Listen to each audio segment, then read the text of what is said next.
I'm Mike. I'm Nathan. And this is the Big N.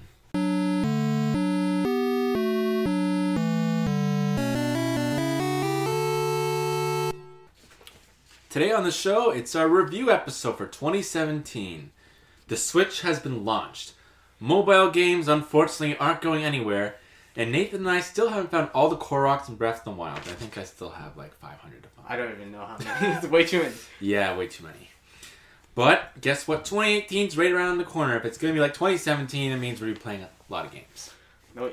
A lot of good games. 2017 was incredible. 2017 was incredible. We couldn't even review every game on the podcast. That's how many good games there were.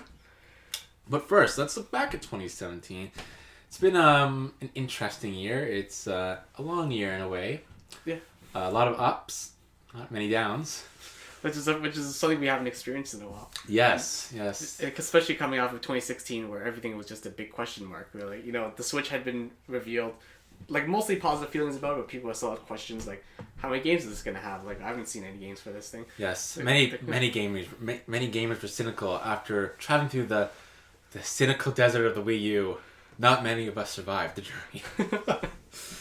Oh, so many people dropped off after the Wii that, I think those questions are pretty legitimate coming up to the Switch. Yeah.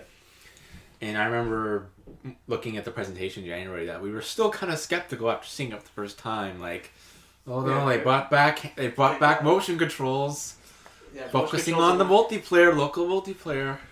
Yeah, those things were kind of a little worrying because we were like, yeah, we thought we ditched these things already. Their top game was 1-2 Switch. They were like, oh my god, there's the one reveal game that's a minigame collection. Yep. You're like, oh, great. But we had Breath of the Wild, and not knowing like what's come since Breath of the Wild, that game kind of I would say saved it almost saved the Switch. Well, not knowing it helped so much first for early Switch sales that I'm just glad Nintendo managed to get it out in time for Switch launch. Mm-hmm.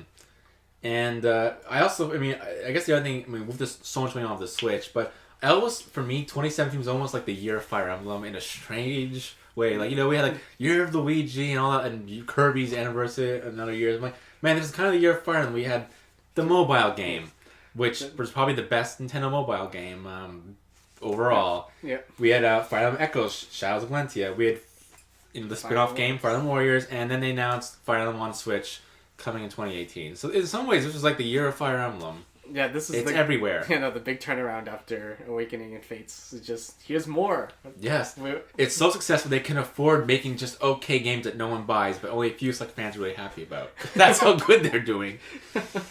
Yeah, and it's such a mixed, not a mixed bag, but just seeing the franchise go with mobile, this spin-off game, and Valentia, you kind of get this very kind of wide range of Fire Emblem, and I think, and we'll talk about it, talk about it when we look at 2018, but it'll be interesting to see what they take for this into the Switch title. Just because Fire Emblem, just so much has gone on with that series, and again, especially the mobile game, I'm sure there's the amount of data they're mining from players is probably incredible in terms of what kind of characters they like and how much time they spend on it and on probably everything. Yeah, no, I imagine Nintendo is like, or Telesystems just taking notes and just like counting all the bills they're getting in through. Yeah, I think Fire Emblem Heroes is now, I think, just hit 240 million. Mm-hmm.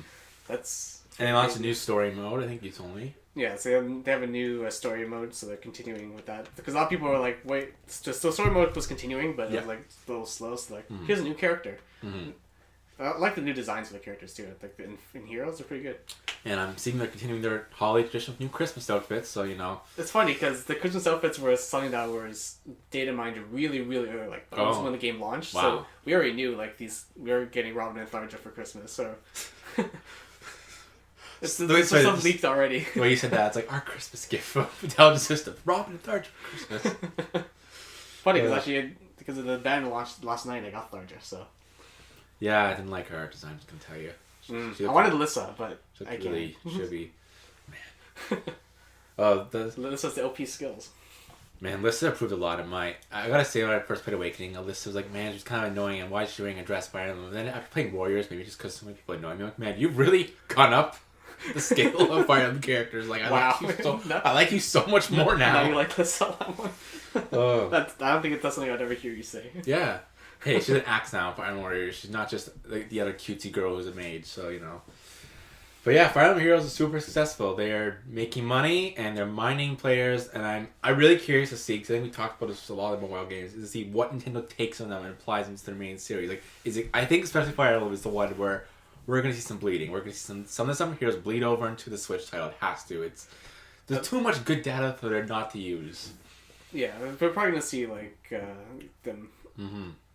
Probably see them do that. Yeah. I hope they put all the money they made, the $240 million, and put it into the Switch game, so we can get a nice high quality Fire Emblem. Yeah, because I want that Return to Console Fire Emblem to be just incredible. Yep. Well, hopefully that will be our star of 2018.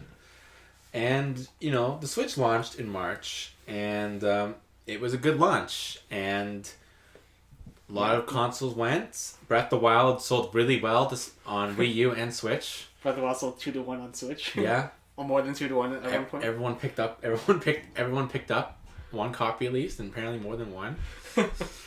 And yeah, what can we say? I mean, we had our Breath of the Wild review. You'll see in our it's going to be in our top 5, like probably everyone's top 5. You're pretty sure. But it's just a few little tidbits about it. But the fact that Noma was saying recently, Noma, that was talking about Zelda series, said, well, we might not just make a new game from scratch. We might just continue what we did Breath of the Wild for a new game. And like that's, maybe except kind of Ocarina of Time and Majora's Mask, where they basically reuse assets from Majora's Mask. Like they're basically saying that this world is that good, this thing we developed, that we're just gonna keep going with it and not just kind of. Well, I'm sure they could do it for maybe another 2 times, but they can't just keep doing it. Oh yeah, for sure. It's going to fatigue people. But I think that's kind of like the confidence in where the series went and this world they built and all these changes. That's like we want to continue this. Yeah. I think considering the numbers and how well, I think most people would want them to continue this. Yeah, we're now at 4.7 million for Breath of the Wild. Yeah, so that's the Switch, and Switch just hit 10 million, so almost. Is it the top selling Switch title, or is Mario Kart? It is. Yeah. Oh, okay. Breath of the Wild is top selling. Yeah. So yeah, I mean Breath of the Wild. I mean, I was checking the eShop. It's still in the top 15 of I guess top sellers or downloaded, despite it being out since March. So, I think pretty much said everyone picked up a Switch pretty much buying this game. Yeah. But I think we also, it's funny because we have Fire Emblem Heroes and of course Animal Crossing Pocket Camp launched in November, and there's also Super Mario Run, which I think no one talks about. No one ever mentions that game anymore. I think it's among the lower earners. I think Pocket Camp's gonna pass it pretty soon, and Heroes is just way up there. That's almost not even comparable. Well, I think like Animal Crossing, also like Fire Emblem, is a game where they can easily make money off it. Like you can see playing, but Mario with the whole like the level system, you buy packs. Like, it wasn't exactly gonna be a money maker. Well, it wasn't that you buy packs; you just buy the game. Yeah. But a lot of people are like, "Why can't I just play the game?" Yep. Why is it not free? Well, now pretty much everything will probably become like Fire Emblem more. Now everything will be free to start from now on after Mario Run. Mm-hmm. And I think also it's interesting, kind of not looking at kind of again something like Breath of the Wild's news title, but a lot of these like ports, like Mario Kart 8 sold Deluxe, which is basically Mario Kart 8 for those who missed it out on the Wii U, sold really well. Splatoon basically got a sequel. I mean, it's a new game, but a lot of people played Splatoon. That sold really well. A lot of these titles that were on the Wii U, like all kind of like even something like. Oh, I'm just saying that the momentum just kind of continued from these games from the Wii U, which is pretty good to see. I think Splatoon 2 is I think it's outsold Splatoon 1. 3.61 million for Splatoon 2, and I can't remember what the original sold. But considering the Wii U's user base, I can't imagine not much. And it kind of is, I think, showing, and that everything. I mean, you can kind of look at the Switch and you look at any titles or third-party titles, download titles. Everything's kind of selling well on the Switch right now. Yeah. And it's interesting to kind of see that for those companies that jumped in the beginning and took a risk, I think you can see some payoff with things like Rocket League, something like Skyrim, which is 7 years old now? It's, 6 years old? Yeah, and it's selling really well on the Switch, which I find kind of strange. Yeah. Stardew Valley, which is a big indie game, that's a big it's top 15 constantly. I think it's like top 5 or something right now. Well, it's been like that constantly. That doesn't surprise me. Yeah. Stardew Valley is so all these so it seems like people are who got on early are doing well on the Switch. And then of course we hit E3, our favorite time of year to be disappointed. And I think, and there was questions. We had Zelda, we knew some things were maybe coming. We knew Mario was coming, but what else was there? What's the momentum? And we got at the time we got Metroid Prime 4, not made by Retro Studios, which is still kind of weird. But still, people are like for begging for that Metroid game. But not one Metroid, but 2 Metroid games. We got Metroid Samus Returns. Samus Returns came out in September. Xenoblade Chronicles 2, which actually released. We have copies of the game. It exists. It's real. Yeah. I still can't believe I have it right now. Ubisoft released Mario plus Rabbids, which is in some ways like the biggest surprise of E3. Yeah. And now the best surprise too. And probably like retrospective of the year was like biggest surprise should be it was really good. That should be if everyone has like the shocker stories 2017, I feel like that should be the one with Mario plus Rabbids was really good. And we talked about in our review, like it was a game that probably seemed like a terrible concept. Like how can you put these two things together? And this is like Ubisoft's like C tier mascots, and then you put Mario. It's just like this should be bad. This should be bad, but it's not. It's actually really good. It worked out really well. And of course they showed up Odyssey. You take over things. We all went crazy. Yep, and we're back to open world. No more Galaxy. Much I love Galaxy, but pretty much back to like whatever. Back to what Sunshine was. Open worlds, lots of exploration, and certainly I think Nintendo kind of proved that show that. I mean, I think at the time they were talking about like basically a game a month, and for rest of 17, almost a game per month. Big launch. Yeah. We had ARMS in June. We had Splatoon 2 in July. Mario's and Rabbids in August. September was Pokken Tournament, the DX for Switch. Pocket Tournament in our port, good Wii U port, and then Metroid Samus Returns. In October we had Fire Emblem Warriors and Odyssey. November we had Pokemon Sun and Moon and Xenoblade Chronicles. For December 1st. December 1st. Yeah. So, as I said, pretty much a big title every month. Yeah. And most of these titles, from Splatoon 2 to Rabbids to Odyssey, of course. Not that no one questioned the Mario game. And Xenoblade, scoring well, selling well. Again, hitting a lot of different genres with the Switch early in the first year. Like something for everyone in a lot of different ways. I'm sure you can pick up a Switch now and you can play like whatever you want. Mm-hmm. This a game for you. Like I'm looking. We're recording this. I'm looking at my sad Wii U library, which almost has every big title from the Wii U, minus Bayonetta. Which that'll be corrected soon. And I'm like, I think I have already like 1/3 of like the games in my Switch library. Like 1/3 the size of my Wii U library already, and it's only been less than a year. So that's pretty incredible. Like I already have. I think I bought 5 big titles. And I think back to the Wii U, what, 1 or 2 titles a year if you're lucky, and maybe 3 if that was the one good year when Smash came out, maybe. Yeah, that was the one. I think it was 2014 was the big year for Nintendo. I think it sucked for everybody else. Yeah. So it's interesting to see all these titles one after another, and seeing that momentum going. Seeing them kind of take some risk in some titles, like I think ARMS was a risk. I think Mario and Rabbids was a risk. Yeah. And kind of seeing some of that payoff, it's good. Yeah, it gives you hope for the future, so Nintendo can continue to experiment. It may not always be good, but hey, we just don't want to try. Well, it's interesting. I do think, like, we talked about this back in January, like, how they learn their lessons, and at the time we were kind of skeptical. And I feel like they weren't necessarily at death's door, but, they weren't doing so well. They're probably the weakest they've been, maybe during the GameCube era. And even the GameCube era, they were still selling well. They just, it wasn't PS2. Yeah. And now we look at it now, and I think, Nintendo's been talking a lot about, well, we got to take more risk, and we have to give people what they want and give games. And I think, at the very least, whether you have a Switch or not, or you don't like some of these titles, I think you can at the very least say they're giving us the games. Yeah.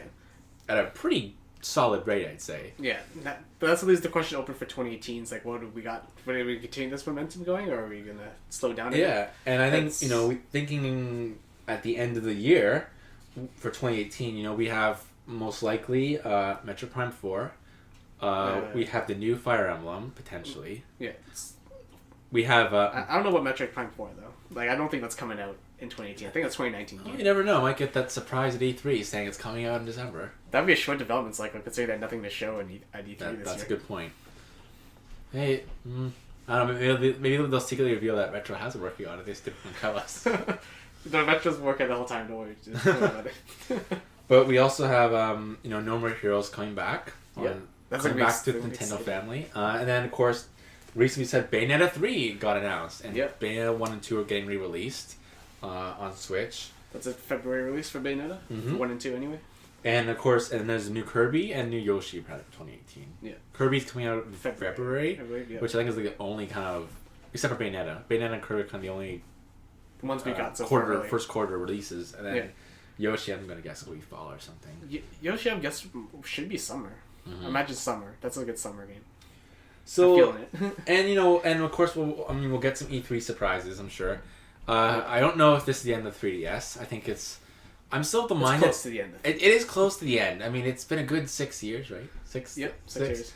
And I still like to think they might try to get one more year just because they give that extra group of people time to buy a Switch. The transition period. But I think, Nathan, you're talking about the show, but I think Pokemon going to Switch is pretty much the end. It's pretty much the end. Yeah, when Pokemon goes. When Pokemon moves consoles, that's pretty much the end of your handheld. So I think, the 3DS has had a very good run. And, today I think as we talk about some of our top games, top 5, 3DS, still there. It's still delivering some good titles. And, if we did a retrospective of the 3DS, I'd probably, I'm sure we'll do one next year. That, we'll say it had an impressive run for a console, for a handheld that, God, did not start well, I think, back 6 years ago. Oh my God. The 3DS, that's what we're worried about with the Wii. Well, the Wii U came true, but the 3DS, we're like, man, is this the end for Nintendo? Not even their handheld selling. This is, like, really bad, and then they just turned it around really quickly. But it's nice to see, like, just to come to final notes, like, I'm looking at some of the sales numbers. It's nice to see something like ARMS sold over 1 million. Yeah. It's a new franchise, and people are very skeptical of, basically kind of punch out, but with stretchy arms. But I'm glad it sold well, because I'm just hoping that means Nintendo will, make new IPs, but, take risk. And as you said, we kind of talked about kind of looking for different pockets of gamers to sort of target and, fill those niches. I think one surprising was 1-2 Switch is above ARMS that I put down. There's 1.37. Well, I'm sure all those people who, kind of like the Mario Party crowd. Plus, imagine people on launch are like, just give me every game on it. Yeah. And it's funny because we were like, man, 1-2 Switch shouldn't do well. It was, it should have been a pack-in title for the Switch. Pack-in title. And it sells over 1 million units. Yeah. We're like, well, I guess we look stupid. Yeah, well, hey, you never know what people like, right? Like, I'm looking at Mario Kart still selling 4.2, and I'm like, I'm pretty sure most people bought a Wii U bought Mario Kart. I'm like, it's Mario Kart, but I also still think for those who listen to our Mario Kart review originally, I'm like, I still think it's one of the best Mario Karts, so maybe I should be surprised. It's Mario. I mean, Kart. I bought it again just because I love the game so much. Yeah, I couldn't spend $7 on it again. I'm sorry.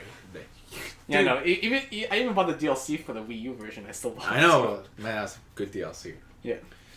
So, Nathan, our top 5.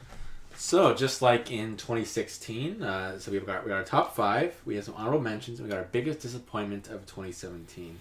So, let's give my disclaimer. I'm pretty much only played up to like November 2017, so Pokemon and Xenoblade Chronicles 2 are not on my list.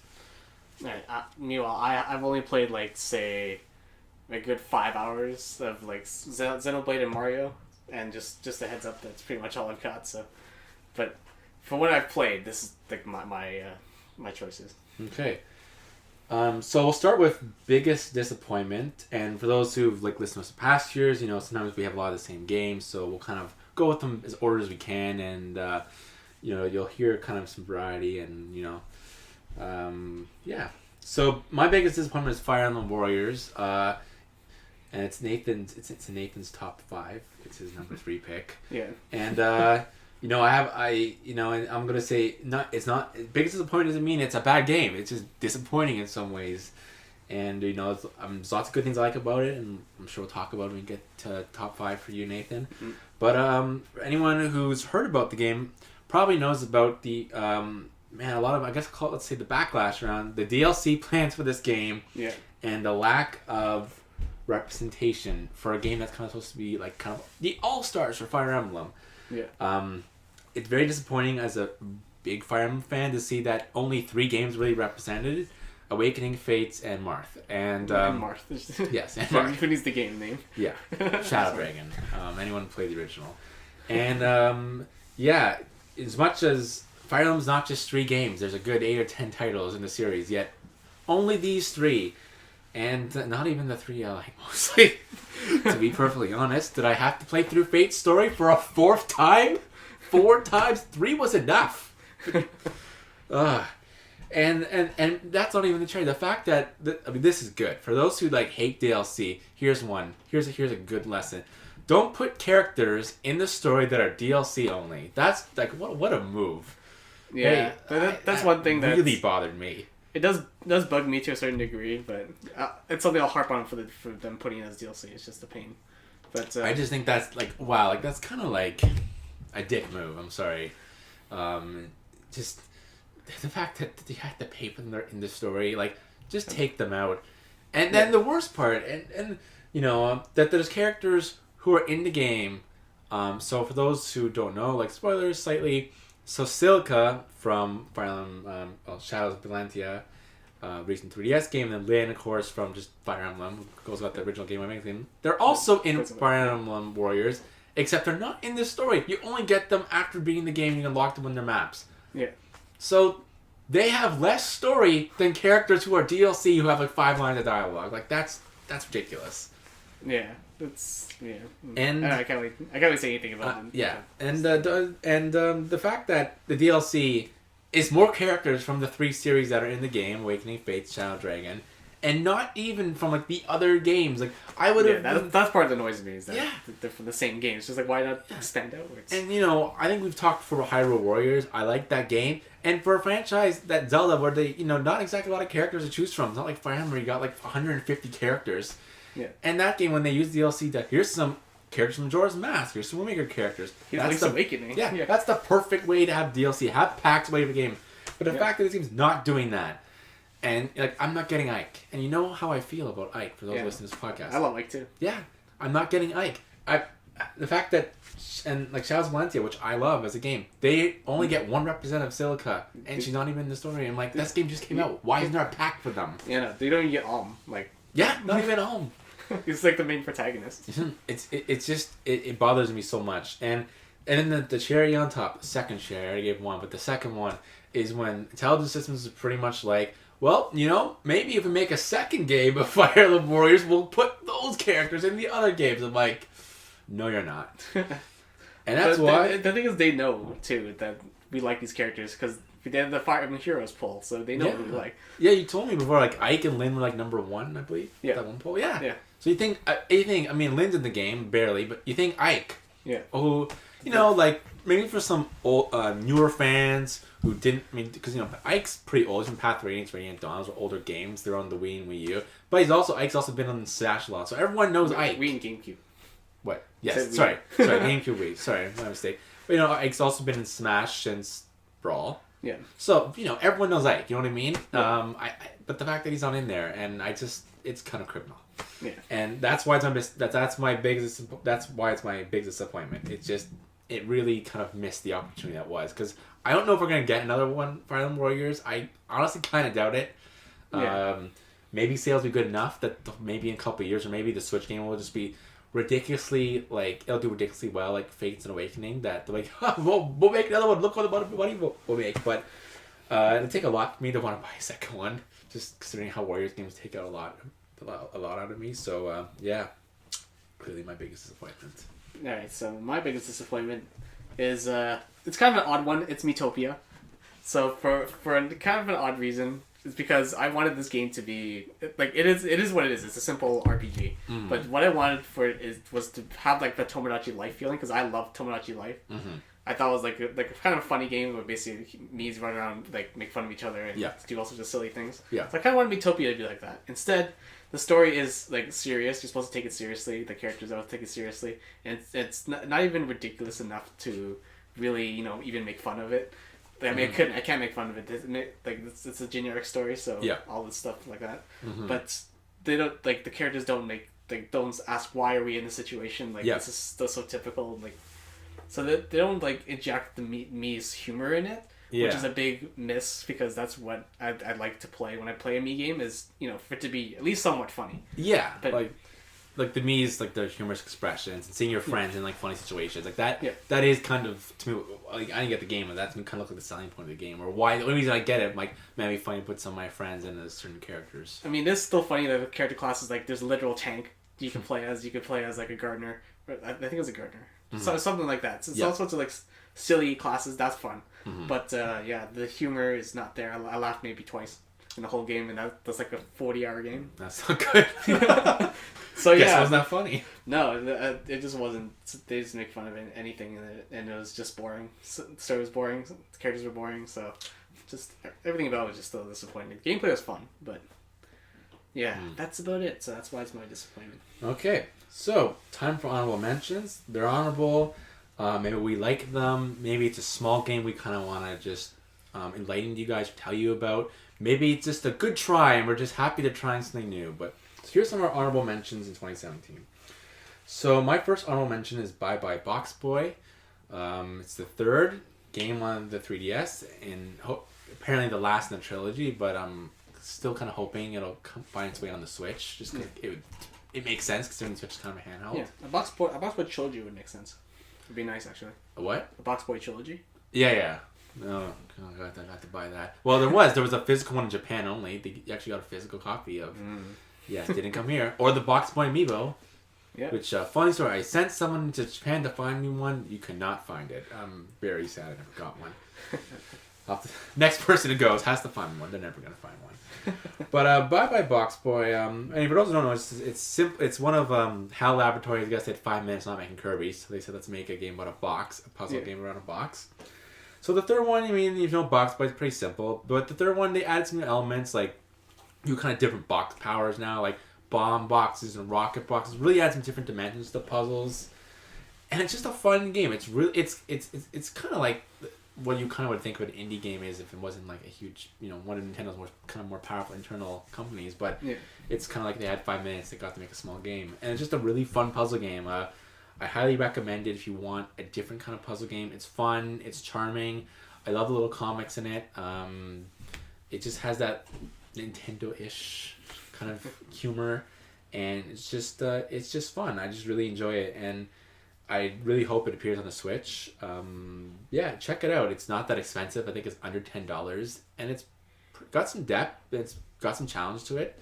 So yeah, check it out if you have a chance. I remember playing the original. The original was a lot of fun. And I don't usually have fun playing puzzle games, so it's just kind of a testament to it. I'm not really a puzzle person. Like I don't play like Bejeweled and all those phone games that I see everyone playing. Well, those aren't really puzzle games. Come on.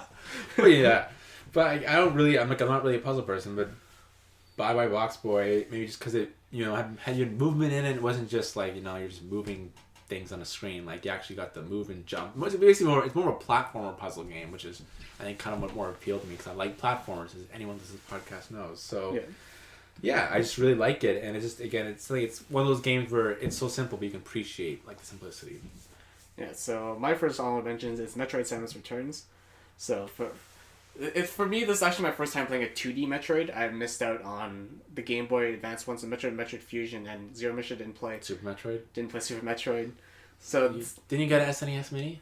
I did. But okay, you're going to have to do this one day. Yeah, no, I have to, but I have to play like the 1,000 JRPGs that are on it first. Oh, yeah. So this is my first time playing a 2D Metroid, so it took a little bit of time to get used to like the 2D, like moving in 2D, because I've only played Metroid Prime Trilogy. That's pretty much my experience with Metroid. But yeah, this one's a lot of fun. I liked moving around, exploring with Samus, and a lot of people said that they liked the counter. I thought that was okay for me, but yeah, it was fun just to go around exploring using all the typical powers for Samus. Metroid: Samus Returns was my number 5 pick, and you know, I was kind of an older, you know, Metroid fan, so like I only played Fusion recently. I played a bit of Super Metroid, so, and I'm not really a big Metroid person, but I enjoyed the game. First, which again, it's Nintendo, so you have to call out things when games are actually a bit challenging. You have to kind of think that there's still some people in Nintendo who believe like, yes, things can be hard, and I think Metroid: Samus Returns was challenging. Like, it wasn't like the original where apparently it was like, you know, save rooms, and you had to go back to change your guns if you wanted to go where, like, terrible gameplay things that bad. we never. Like if you had to change beams to get Yeah, to change we. beams. I mean, obviously, we never want to go back there again. But and so they made things like usually now like save rooms and things like that, and like you didn't have to say start far away after you died to a Metroid. But it was hard. Like man, I died a lot of times that game to the Metroids. I think I died a few times. Especially like later on when you face some of the harder ones. Like it was challenging, and I like a game that's challenging. So kudos to them for not taking it easy. Yeah, it's good to see a Mercury Steam also kind of redeem themselves after like Castlevania's. Yeah, and it's cool. Like I think it seems like I wouldn't be surprised if they brought them in to work on a Metroid game because they did some really good work on this. I know some people were upset the amiibos in Metroid Samus Returns blocked some content, like the additional difficulty level. Oh yeah, that was not a good use of amiibos. But, since we only get 1 out of 20 times where amiibos are do something more than give you a costume, I guess I'm kind of happy because, we never get amiibos doing anything. Yeah, it's always tell people it's a fine line between, the amiibos actually giving you what you paid for and actually having it be DLC. It's the fine line. Or basically being like a microtransaction or paid, a paywall. And it is a fine line, and that's why I say I swear only like 1 out of 20 times we'll get something that's a bit more than a costume or like, oh yeah, here's some extra health in a game. Like that's not really helpful. Yeah. So, as someone who buys them, I guess I could say I'm happy that, this is one out of 20 times. And there were some really good looking figures. Yeah. But it was really fun. It wasn't that long. Metro games aren't necessarily that long. Mm-hmm. But, it was a good length. Some of the new stuff, and again, my brother being a big Metro fan is telling me like when they added the new robot thing where you do that crazy escape mission in the middle of the game. And man, that was some hard, annoying, but fun times. Even like the little part at the end is my brother was clarifying me on the mythology that I won't spoil it, but there was a cool like final power up and a way to get past some barriers in the end of the game, so that was pretty cool. Okay. And I think it was just fun to have Samus back. It's been a while. The name is very appropriate. Samus Returns, and I think it was a good return. Yeah. So I'm happy, and I'm looking forward to see Samus' next 2D adventure. We'll see how long it takes because for Metroid Prime 4, we'll see how well Metroid's received after this one. Yeah, I think Metroid Prime, you're right, Metroid Prime 4 will probably kind of determine, will Metroid become the next Fire Emblem, or is it going to go like Star Fox? Go back in the box for another 5 to 10 years. Yeah. So my second honorable mention is Snipperclips. We've reviewed it on the podcast. Not much extra to say. There's some DLC. I haven't played it at all. But I'm just going to say it's still the best game so far that actually showed local co-op and made use of those Joy-Cons, which a lot of people hate. But hey, it's fun. It's fun sitting beside someone, play those puzzles, kind of shows what you could do with the Switch. No other game, I feel, yet has kind of done that. Maybe next year or the following year. Maybe we'll get that Mario Party on the Switch that'll do that. But don't have that yet, so Snipperclips is close we can get. It's fun. It's creative. Nice to see Nintendo backing something like this. And I'd like to see them do other things. So yeah, it's a really creative game. And pick it up if you have a chance. Yeah, Snipperclips is the best local co-op game we're probably going to get for the Switch for a little while. So it's I'm having fun with it. So, and like I said, I'm not a big puzzle guy, so it's always good to see new IP as well. Even if Nintendo is like basically just fun rolling, it's not like made by them. So my honorable mention is Splatoon. My second honorable mention is Splatoon 2. So I like a lot of Splatoon and I love Splatoon. So I just like shooters just in general. So and I really love the original game. So seeing them like continue on with Splatoon is a good sign that Nintendo's found a good franchise here. And part of the things I like, actually one of the big things I liked about Splatoon 2 was the Salmon Run mode that they added in for this one. Yeah. Salmon Run was a ton of fun. I remember playing that. I played that one for like 3 or 4 days straight. Even when the game first came out, I didn't even bother playing multiplayer because I wanted to play Salmon Run. But yeah, that game was a lot of fun, a lot of tactical depth to it.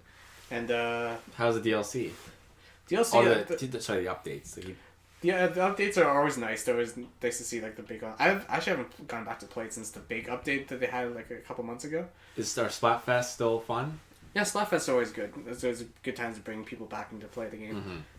But yeah, I haven't played it since the recent update, so that's 2 Splatfests I missed. Yeah, I should go back and actually play it since I know they've added like a lot of new things to the game. Yeah, I'm hoping my brother will play it too since I bought him a copy. See, it's 2 games this year. Something's going to get sacrificed. Yeah, I know. So my third honorable mention, which is going to sound like a weird one, but hear me out. listeners, is Mario Party the Top 100. And the only reason why it's on this list is Mario Party has a small beat. Like the heart, it's beating again. And even though this was just a glorified minigame collection, and when I say glorified, I mean glorified. That was it. Yeah. But it was no car. There was no car. We weren't riding in a car on board maps. And even though this was all nostalgia, like I would say like 99.5% nostalgia, playing those old minigames again. But it was fun. I was playing with my brother and cousin. That's who I played Mario Party with. And we were having a lot of fun playing the old games. And, I mean, of course, the big question we asked, I think a lot of people asked, like, why isn't this on the Switch? This would be perfect on the Switch. Yeah. That's the question I asked immediately. I was like, why isn't this on Switch? But it's my honorable mention because Mario Party's fun again, so that's kind of, I think, alone an honorable mention. And I'm kind of hoping, I don't want this game to get ported on the Switch because I have to buy it again. Like, I feel like I'll just buy it again and never play the 3DS one again. But I just like that Mario Party's alive, and I'm just hoping... I know we're gonna get a Mario Party on the Switch. It's inevitable. It's like Mario Kart. It's like Mario Kart. It's gonna be on the Switch. Yeah. But I'm just hoping Mario Party will come in. I'm just hoping maybe because it's the Switch that at least they'll change the direction out of the car, or I don't know if I don't think we'll get old board maps again, people. I really wish. Maybe. You know what? Maybe we may just make. You remember how you like the top 100? Here's actual boards from the old games. Maybe if they do that, take my money. Like I think there's a lot of people out there. There is a large group of people who do that. But I'm hoping. I mean, maybe not E3 this year, but I wouldn't be surprised if in 2 years we got a Mario Party on the Switch. In fact, maybe I wouldn't be surprised if this comes E3. out comes out next year. I wouldn't be surprised. So yeah, Mario Party Top 100. I'm not gonna say it's that good because just a minigame collection, and you can play locally with your friends. So don't buy more than one copy, and maybe wait for it goes on sale. But it's hey, if you liked all the Mario parties, if you're like me and don't want to drag 3 systems around just to play your favorite Mario parties, here's a game that has a collection of 100 games. Got most of the good ones in, not everyone, but pretty good selection, Nintendo. So if you like Mario Party mini games, check it out. Yeah, I should do it sometime actually with you, just to play some of the old games because I missed out on a lot of the old Mario parties, so I want to kind of. They got most of the good ones. I guess I can't fault them for putting some of the luck ones in because that is Mario Party. Much everyone hates the luck. I remember seeing the Strawberry Shortcake one and that brought me back nightmares from my childhood. Oh, that's a classic. Love that game. I love that one too, but my god, it's stressful. Yeah, I mean, they didn't put my favorite game in, which is still locked out from Mario Party 3, hands down. That is the most fun game. And the mini games, they still cut things out. Like, they don't have little despairs at the end where, like, Mario laughs at the other characters. They all die and, like... So you can kind of still see the new kind of Mario Party where it's, like, cut things short, which is kind of disappointing. And... like a little things like certain like the older games used to have like kind of like bumper balls or game level like that used to have like kind of various stages. Yeah. Now it's just like here they only give you one, which that kind of sucks. But whatever. Mario Party, you don't get much.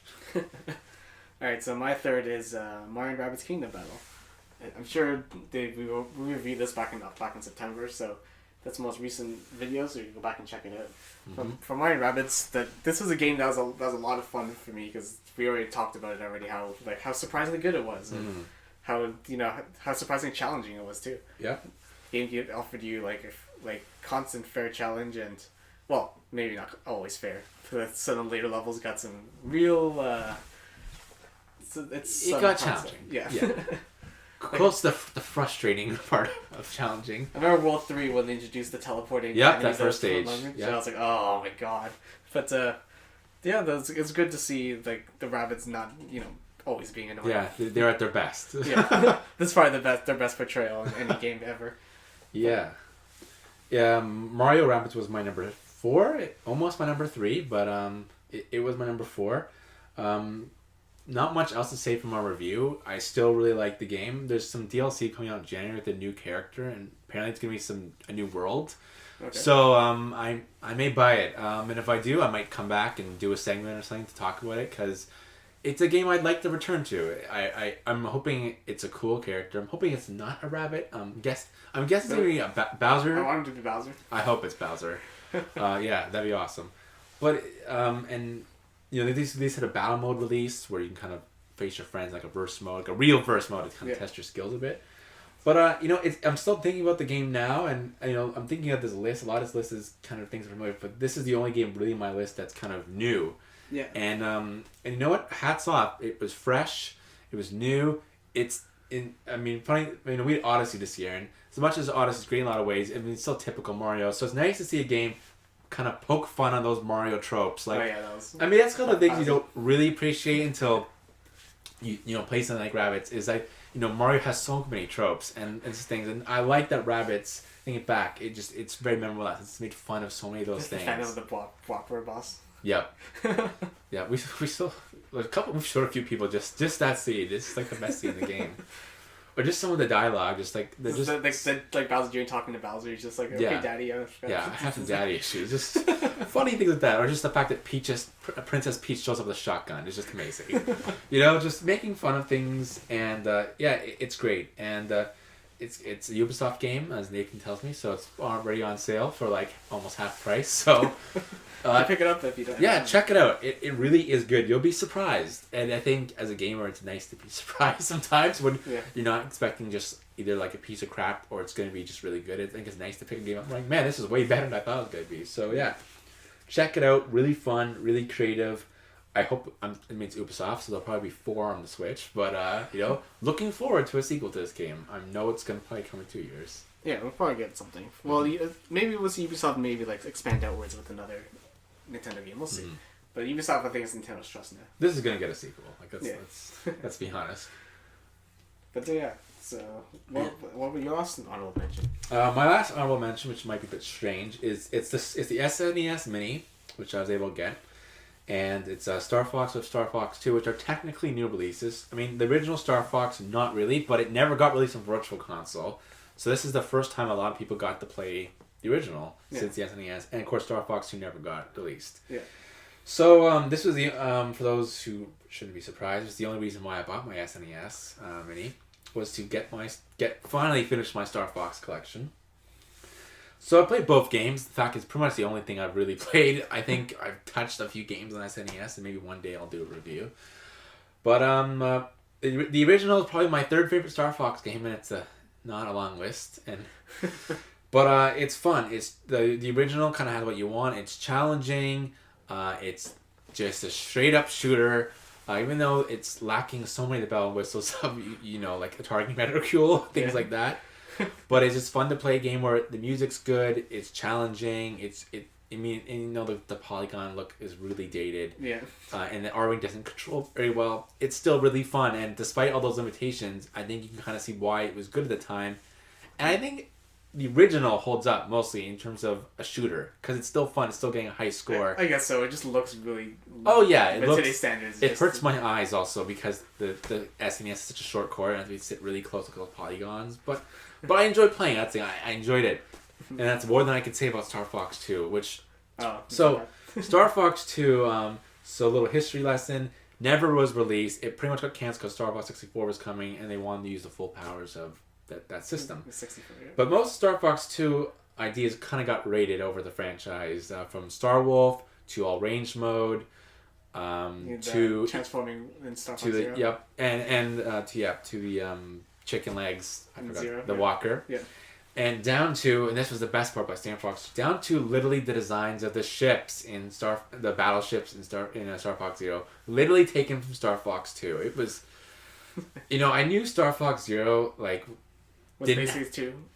Yeah, didn't have almost an original idea in it, except for maybe like Wolf having his own transformation, which was almost the best part of the entire game, and the terrible Andross battle.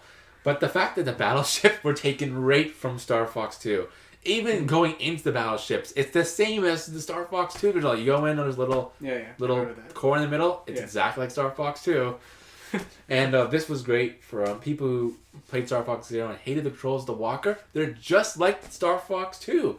The same bad controls. I couldn't believe it. I'm like, wow. I guess they literally took everything. So that was... I think at the time, before we started the podcast, I think I mentioned to you that Star Fox 0 basically sounds like Star Fox 2. It almost is. It obviously doesn't have the weird kind of Fire Emblem-y real-time elements. Yeah. But then Star Fox Command, which the guy who worked on Star Fox 2, Dylan Kuybert, a few games, he directed Star Fox Command, and you can kind of see he literally just took his stuff from 2 and put in Command, which was the like the weird like the strategy. Yeah, the strategy elements where it's like real time strategy. Yeah. So you kind of see how Star Fox 2 has been rated across Star Fox's history. It does not hold up.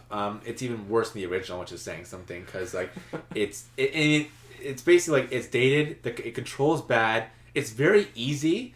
I didn't play hard mode because I just couldn't stand it. But and there's nothing really kind of. It obviously has some interesting ideas. At the time, it had all range mode. It had kind of better graphics. It had Star Wolf, so it had a lot of interesting ideas. And maybe at the time, people would have liked it. So it's kind of cool that it got released now. But I never played again. But it's an honorable mention because it's just cool that Nintendo released the game after like 22 years of pretending it didn't exist. 22? Is it 22? Something like no, that. Something like that. Something like that. It's around 20 maybe. Something like that. No, we'd more be like yeah, something like that. So it's just fun to play. Honestly, maybe check it out. Maybe if you have SNES Mini, check it out. But if you don't, if your friend has one, just play it. Just nice kind of moment in history, so to speak. And if you're a Star Fox fan, I guess say check it out and sit down and wonder how little the franchise really has changed from 1993, because it really has not changed much. Well, I like how that's your final takeaway. Is just this franchise is just stagnant. It really is. I mean, I always knew it was, and I think a lot of franchises have trouble skimming from those roots that kind of hold them down. But you realize this how little there is to Star Fox in a lot of ways over 22 years. Yeah. Or 24 now. Like, there's really not much. They really haven't even like kind of new elements or like twists. I mean, except for like things like Star Fox Adventures being on foot, but that's basically a rare game with Star Fox plastered on it. Really, not much has changed. The one new character, Crystal, was taken out of Star Fox Zero because hey, we're gonna retcon it. Maybe we have to put Peppy back in. Yeah.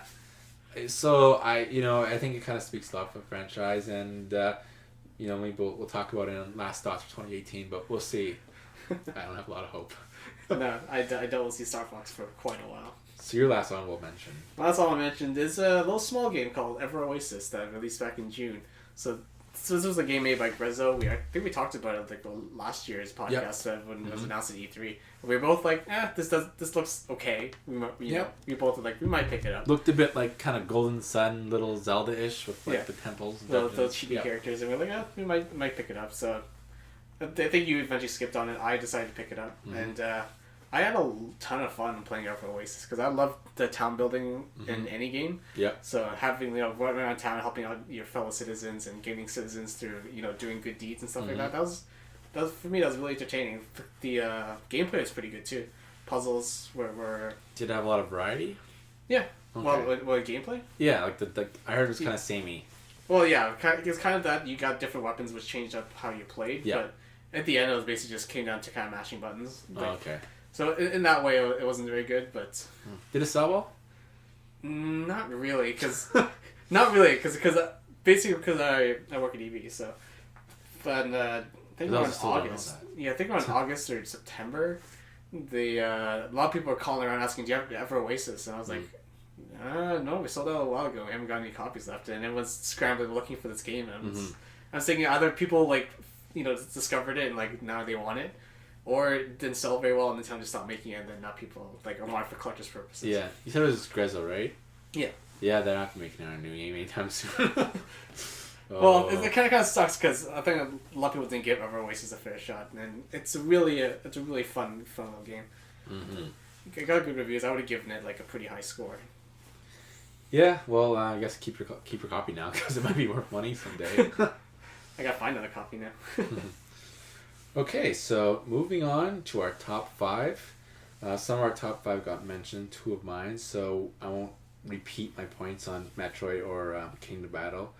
So I guess we'll start with... So my number 3 game, which is Nathan's number 5 game, is Fire Emblem Echoes, Shadows of Valentia. So yeah, my number 3, Nathan's number 5. Yeah, it's my number 3, despite being, not necessarily new. New in the sense of it's a remake. Yeah. But we never got it, so it basically is new for us. It is basically new, but we've played a lot of Fire Emblem in the last couple of years, so it's maybe some people are like, aren't you tired of Fire Emblem? Yeah. But this is, I think I said it in the episode at the time of our podcast that this is by far my favorite Fire Emblem game since Path Radiance, Radiant Dawn. Even though it's kind of a weird game, it doesn't have the weapons triangle. You only carry one item at a time. You only carry one item, which kind of, I think, is a good thing because it fixed some of the ridiculous elements of the past two games where you can stack all yeah, sorts of crazy stuff. You can stack those healing items and things. But I liked it a lot, and it has the weird dungeon elements, which some people didn't like going to dungeons and stuff. It wasn't too bad. It's when you got fatigued. That was annoying. Yeah. Oh, that made sense. I mean, I think that was cool, gameplay wise. But I still really like the game. As I said, it's by far one of my favorite Fire Emblem games. I didn't buy a DLC because Fire Emblem I don't think has very good DLC because it's mostly just. I have the seasons pass. Trust me, it's not worth it. Yeah, but if honestly, if it had actual story maps, or I would have probably. I mean, there is. But it's mostly here's a gold level. It's not. No. I mean, they have story. They'll tell you the story of Clive and Deliverance before he meets Alm, so stuff like that. Not worth it. Not $50. Not worth $50. No, you're not worth. Yeah, but I really like this game. I liked it so much that I almost went and bought the collector's edition, even though I almost never do that for a game, and I can't find it anywhere. Should have bought it when you were telling me how it was on sale at Best Buy for $40 or something. 50. Was it 40, 50, 60? So I think it was 60. Yeah, I actually went back and looked for it, and man, we don't have any more. Yeah. That's how badly I would have given sold my original copy to one of my friends, but that's how much I like this game. I still think I know a lot of folks out there hate English voice acting in a lot of games and maybe Fire Emblem, but this is a game where I'm like, man, it's pretty good English voice acting in this game. I really like, and the fact that all the scenes were voice acted, even the little scenes, that helps a lot. Switch here. I know you're gonna mostly not care about this game. Look at Fate's Awakening, but here's something to pay attention. Look at how things were voice acted here. It really brought out the characters. Yeah. The world. I think I really want to. I'm really hoping because again, we're talking about how.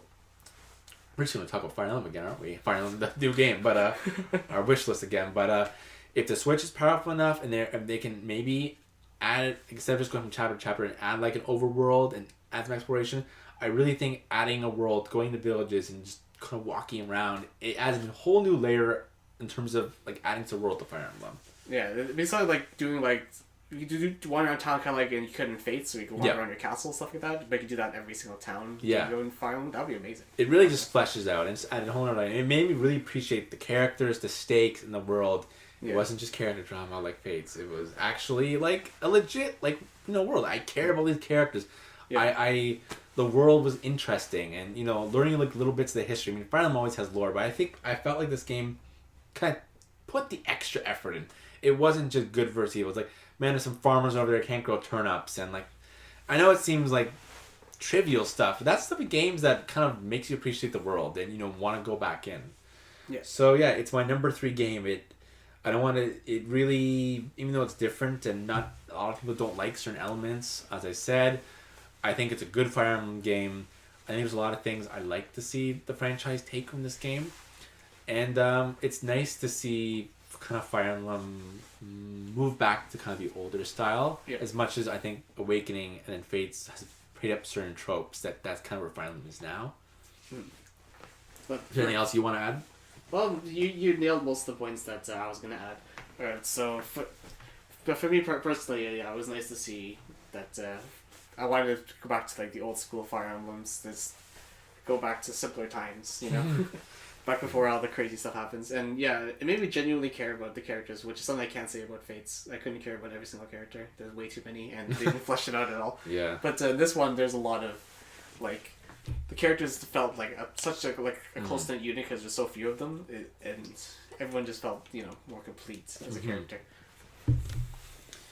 And your number 4, Nathan. Number 4, Xenoblade Chronicles 2. Like I said, I've only played this game for 6 hours, but the fact that I'm already really into it is way more that can be said about X. I'm gonna keep going back to X and harping on it, but it brought back the feeling I had when I played the original Xenoblade Chronicles. Not from a story perspective, but but being able to hook me back in with some kind of element instead of X, where I was just bored for the first 10 hours and I just gave up. But yeah, it's nice for the battle system's finally clicking with me. I'm not sure if I just missed something in previous games, but this one just like makes you feel it feels nice to fight things in this game. Okay. I like the previous. Even though this one's way more complicated now with the blades. The blades actually aren't that complicated. There's 3 types of blades. There's the attackers, tanks, and healers. Mm-hmm. So mixing those. But each character in your party can have 3, right? Yeah. So that means you got multiple. You're handling like 9 blades, right, on a team. Yeah. Yeah. Cause Well, you can only control your own character during battle, so you can't switch characters like while they're in combat. So I'm assuming you can't. I'm assuming you can't change their blades. The AI might do it for you. It still teams of 3, correct? In battles. Yes. Yes. Just like the other 2. Yeah. Yeah. So I have the game, everyone. I just it's been opened. I put it in my Switch. I just haven't played it yet. You gotta download an update first. Maybe we can do a review in January on it, because hopefully we'll beat the game by then. Yeah, I don't know if I'll beat it by January. This might take a little while. January. Maybe. This might take a little while, but yeah. Mm-hmm. But yeah, it's nice to be able to play something that like Xenoblade series I can get back into. And I think it's good for the Switch right now. There's like a big RPG. And a lot of people are really liking it too. Like the sales for it have been pretty good. It's got good reviews. Yeah.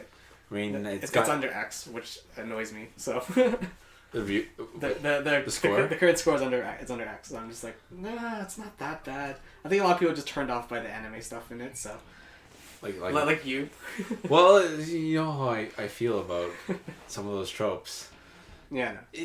Yeah. I mean, X. I think X is one of those games that people are way too hard on. I don't think it's as bad as people say it is. Because I think it's a very fun game. The thing, obviously, the worst part is the fact that the story ends halfway through. We don't get a complete story. It's just like, and it's over. that to me is kind of the worst part. It's also kind of experimental. But, you know, I know some people don't like that. They don't like the science fiction elements. Or they don't kind of like that's the way the story went. Yeah, for me, it's the story. I just couldn't carry it. I it felt like it ended halfway through. So maybe if we got a full story to answer all the questions... Yeah, that's true. Would have been more satisfying. Another thing I kind of like about 2 is they finally they made the characters it's unlike X where it's the characters kind of flat, but it feels like they're a close knit party in this one. I mean, they put some money in the character models, or just like no, I mean it feels like they're close, not all the models. It feels like just the characters themselves just feel like they're actual friends. Oh, cool. Okay, so like the first one, like Xenoblade Chronicles, because they also kind of have like a close knit team for the most part. That's good. And what about... And, I mean... Again, I haven't played the game, but just looking at it, it does seem very gorgeous, the world. Again, I mean, the one thing you can say about Xenoblade Model this off is, damn, those games are gorgeous. They make some great background art. It looks so good. But yeah, the art is really good. And, you know, like, I don't care too much, like what people think about, like, the character models. That's something I like, okay? Yeah, I've heard like the arguments like over the last couple of weeks already. So about the anime style, but just about the art, like the character art in general.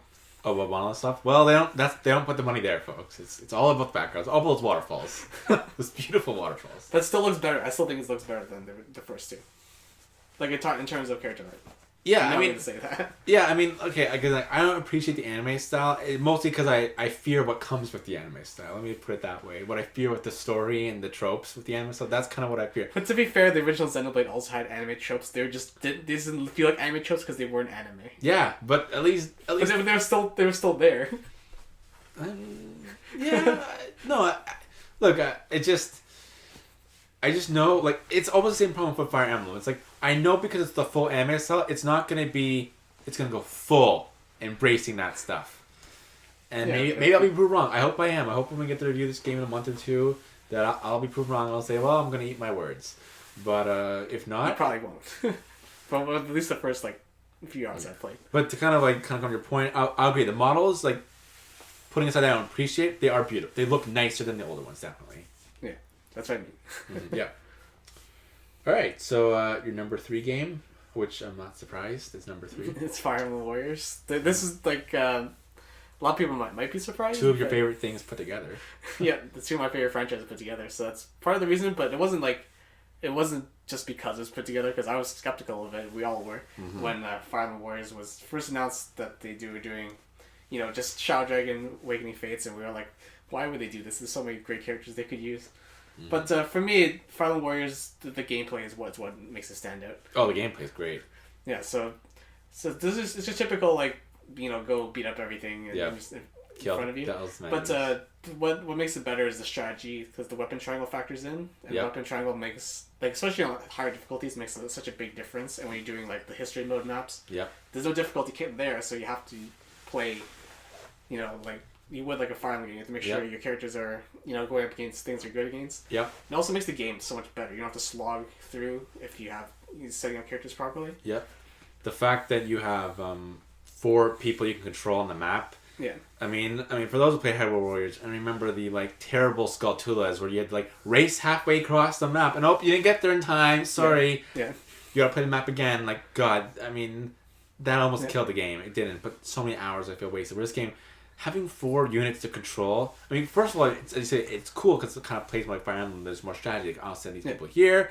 So I think in some ways it makes the maps more easier to manage. Yeah. But it's also just fun to control 4 people. Yeah, it cuts down the tedium of having to run all the way across the battlefield. As Link is just like, come on, I'm gonna get to this part of the battlefield. There's this thing happening on one side of the battlefield, but wait, there's something else happening here. Trying to split your attention, but this would be when you can actually control the characters, so you can actually tackle multiple objectives.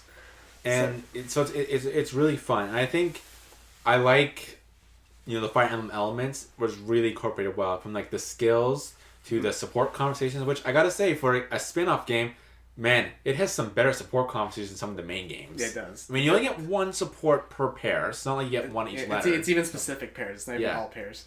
But they're long. They're long. They're good. 5 minutes long. Yeah, and they're good supports. I'm like, man, this is better than all the Fate support conversations and most of Awakenings too. They're good. Yeah. So I was pleasantly surprised. It's not like Dream Scenarios too, where Chronicles talks to Marth about things. So. Yeah. That's something that Chronicles was mentioning Marth, back in the day. So it's nice to see him. You can talk to Marth now. See what you guys have to talk about. I mean, it's very fun. Yes. The gameplay is great. I like the weapons triangle. I'm not gonna say necessarily kind of brings in everything about Fire Emblem. I think you and I talked a bit outside the podcast how I complained already about DLC, but it's kind of disappointing to see the limits of the roster in terms of weapons. Yeah, there's the Pegasus Knights are the only Lance users are Pegasus Knights. So if there's archers, you kind of well, I guess I can't do anything. So if you want a Lance user on foot, DLC, folks. DLC, you have to get over and Azura. Yep. There's none of the Lagoos or the animal characters. I mean, there's pretty much one in every game except for Tiki, who's a dragon. But they always play differently than Lagoos. Lagoos or whatever the name of the ant. The beasts. The beast characters. Yeah. I'm kind of. I mean, to be fair, I know they're not the main characters, or they're never. I mean, except maybe Path of Radiance, they were stories, which most of just people. Only Ranulf, I think. Yeah, so they're usually never that important, but they're just a character type in Fire Emblem, and I'm just and even the maids, who I don't like, and the ninjas from Awakening, who are broken completely. But that was another kind of character type they could have used, or thieves. Yeah. So it's kind of disappointing that they didn't use up all the character types. They just kind of. Yeah. A lot of sword users. I mean, what is it? Smash Brothers? Here's Cavaliers. Here's the sword. Here's the Lords. Here's the the Knights, and that's So I think that's kind of disappointing. No, I understand because they basically made it story driven. So the only characters are important. That's why we have 9 Fates characters, and only 3 from Mark's game. So because we had to have all the siblings from Fates. Yeah. So we played through that story again. But it's fun, and I mean, and like Hyrule Warriors, I like the small touches. I like when you play on Marth's map; it has the original music, and this when you move the icon, it sounds like an SNES. Yeah, Marth's was nice because you could hear the specific sounds from from his game. And same with Lynn's map. You play Lynn's map; it has the original music. So that's cool. I gotta say, as someone who doesn't care about voice acting most of the time, man, the English voice acting is really bad. Mostly for Fates, because I guess the voice acting strike affected this game. Yeah, they had to bring in new voice actors for the Fates characters because they all went on strike. Yeah, because the Awakening people were fine. Yeah. Marv's game didn't have voice acting, but there people sound fine. But God, the Fates characters sounded terrible. I kept going back between English and Japanese because on one part. The English was useful because I don't have to pay attention to the hearing. And then the voices were just so bad. I'm like, oh, I can't take this. And then the fact that, I guess this was the game they decided to that's how some Nintendo games annoy you about stay far away from the screen. Yeah. Every 5 seconds, I go in the menu. Someone's like, make sure you send make sure your the lights are on, make sure you're certain distance away from the screen, make sure to take frequent breaks. It's really annoying. Yeah, when you go back to the main menu, the characters. It's really annoying. So then I just turn to Japanese tone and understand what they're saying. It just got really annoying, like constantly telling me that. I'm like, I know. You can change the character that talks to you in the menu. You can go back and change it. Okay. Which is a nice thing. Like, yeah. So yeah, I mean, I gotta say, I mean, I haven't put that much time in it. Like only around 25 hours. Beat the story. I mean, I'm gonna probably pay just 'cause I need to get Lynn and Silica. Like I have to. Yeah. Oh, and Anna, that'll take forever. Anna will take forever. But yeah, as I said, I've said it's very disappointing, but it's still it's a very fun game. It's great. It made a lot of changes that makes it much more easier, palatable than Hyrule Warriors. Like like my brother and I, we put like 200 hours of Hyrule Warriors. Now to be fair, this is back when Wii U had no games out, so that was all you had. Yeah. Times were tough. But we also slogged through so much that game because it was like because of like you can only control one character and it was I would say much more difficult. Yeah. But because the strategy kind of nullifies some of the difficulty because now you can be smart, so you're not just getting you don't have to bash your head against the wall. So there's no more bashing your head against the wall in this game, which I really appreciate. Yeah, there's no like escort missions. Well, there's not a lot of escort missions. Yeah. Where it's not like you have to go protect this character. There's nothing. Nothing too tedious as Hyrule Warriors. And I will admit that even though it doesn't necessarily have the characters I like, the fan service is nice. I mean, when Chrom gives his little speech about Rabbid, I'm like, oh yeah, I forgot. I forgot why people ship you two together. Or I mean, even no, I didn't care much about the Fate stuff. Like, oh look, they're just repeating that stuff. But like little things like Cordelia, like her like little things with Lissa. I'm like, oh, your brother still likes me. Like I'm like, oh yeah. Like I love how Cordelia and Chrom still don't have an A+ for conversation in this game. Yeah, oh yeah, they don't. It's never gonna happen. Never gonna happen. So there's a lot of like kind of just nice touches. So as a fan, I appreciate it. Like for what they put in, even though it wasn't necessarily what I wanted, not so much, but it was done well. Yeah. So Nathan, both our number 2, number 1 are exactly the same. Yep. I feel like unless there's a big shocker, I think no one should be surprised. No one should be surprised at our number 2. Yeah. So our number 2 for both of us is Super Mario Odyssey. It's the first time we've been able to talk about it, so sit down. It's probably gonna be a good 10 minutes here. Or skip ahead if you want to get to our very obvious number 1. But Super Mario Odyssey, I beat the game in 4 days. I just couldn't stop playing. And mostly because of that damn... Oh yeah, you haven't beat the game yet. No, yet. So you don't know about like the fan service world, right? No. Oh, okay. So for anyone who's played it knows that there's there's a post game world that I basically call it the fan service world. And damn Nintendo, like I literally pretty much raced through the game to get to the fan service world, and it was totally worth it. And maybe one day we can talk about it, Nathan. But probably do a January review of this. This would be a good one to do one. You gotta get to the fan service world. Totally worth it. But Super Mario Odyssey, Mario's back 3D Mario, open worlds, travels a bunch of different worlds, so it's not exactly Zelda, but you pretty much get like 16 giant playgrounds to play in. Super Mario Odyssey, it's no more mission based, kind of like Galaxy or Sunshine. Now it's just moons are everywhere, all kinds of things. You don't get kicked out of the world every time you get something. And you get them fast and furious in this game. There's over 900 moons, and you literally can. I swear sometimes we get them like every 30 seconds or something. There's one point in the game where I swear I was getting them like every 30 seconds. So the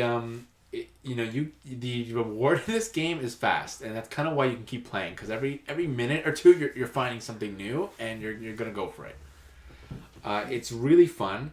I mean, the only kind of new element is basically the Mario, the parasite Mario. He takes over things. He possesses all the things, enemies and objects, and that works really well. Like I think there's some new puzzles. The way you kind of use things is sometimes very strange and weird, and you can use them different ways. Mm-hmm. I like this. I don't know if I want to see back another Mario game, because one of those things like I don't know what else you can do. I guess different transformations, but it's done well. It's fun. It's very creative. I think the level design in this game is amazing, mostly because I think they kind of finally have moved away from a lot of the typical. I mean, we still have desert, sand, ice. But then we get like New York City, which is great, or we get Bowser's World, which kind of has a Japanese aesthetic, so different take on instead of the typical like volcano level. So that was very different. Yeah. We get I don't think Nathan got it, but there's this cool boss battle where it's called Fire Emblem meets Mario, where you'll see if you get to Nathan. But some interesting boss battles, and it's just really fun. Just the fun just keeps coming at you. Not very challenging at all. I'm just gonna like all Mario games. Yeah. Post game, yeah, they and lots of post game. The post game stuff is crazy. Oh, they give you so much post game, a ridiculous amount. I mean, like it's hard. Yeah, hard. But also just like the amount of post game is great. Yeah. I really appreciate that because a lot of games don't do post game anymore. Yeah. So that's really great. Stories, it's Mario. Although Peach has some cool stuff at the end.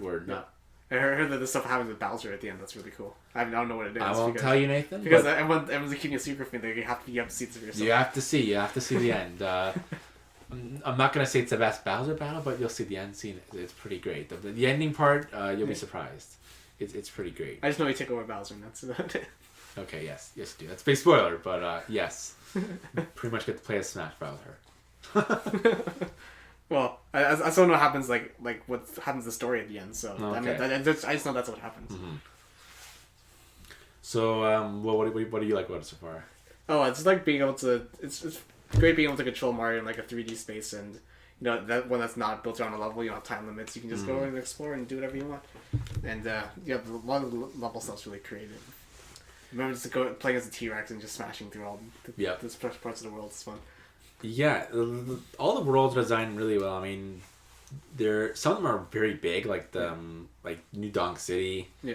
Or the second world. I'm just gonna call it Desert Worlds. I forgot what it's called. I don't remember what it is. Desert with the ice. Yeah, with the ice and the skull. Mexican people. They're just struggling to come up with something. Yeah, it's like how not say that in an offensive way, but I mean they're really quite big worlds, and like some of them have like 70 to 80 moons, so there's lots of stuff to find. It's fun. It keeps coming at you. I really wanted to find something kind of bad about the game, and outside of it not being very challenging, which that's kind of par for the course for Mario, and the story not being, it's Mario again, par for the course. The only kind of bad thing I could say is I know a lot of people give it 10 out of 10. I don't know at this point you can give a 3D Mario game a 10 just because it's still mostly things we know from the last kind of 15 years of Mario. Yeah. Like, it's not like Zelda where I almost feel like you're giving it like that a 10 just because it again flipped the table, threw it away, burned it, and said let's play around with these ashes and see what we come up with. Whereas Mario, you can kind of see this is still the foundation of the last like 20, 30 years of Mario. Yeah, and, it just feels like it's been just such very a long good. time. It feels like it's been such a long time since we've had it. It has been a long time, and I'm very happy. I love 3D platformers, so I've had a lot of fun with it. It's creative, it's fun. As I said, there's the fan service world, which is great. It's just nice to be 3D Mario and explore these big open spaces again. And it's really creative. It's really well done, and top quality all around, all areas, from sound to visuals. Oh my God, the worlds look beautiful. Oh yeah. You just look around the world, just like this is basically what the Switch can do. Yeah, no, it really is. It deserves all the praise it gets. It really does. I guess one of the questions I'd ask, and I think it's a good time to ask, is I asked this thinking of it before when it came out. I'm like, I don't know where Mario can go from here. We always ask that, but then something else comes in. I know. We got Mario went to space. Now Mario basically just traveled everywhere in this world. I don't know where else he can kind of go. Or I don't really know how you can kind of really innovate Mario at this point, because I almost feel like this is almost like the top of what you can do. Oh, well, we'll see. I'm sure Nintendo will find something that'll make us like fall in love with Mario again. You always do. It just happens sometimes. Yeah. I think you're right. I think it's been a long time, and I think this kind of makes up for not necessarily some bad Mario games, but kind of Mario just like run of the middle, phoning it in, so to speak, for a couple games. Yeah. So I really enjoyed it. I'm gonna go back, and I'm gonna probably keep collecting and try to get 100%. Hopefully I will, but if not, I put, as I said, I played for a good like 4 days straight, I put 50 hours into it. Yeah, you messaged me that, like, was it like the Monday or Tuesday after it came out? I was like, I'm done. I was like, wait, what? Already? Yeah.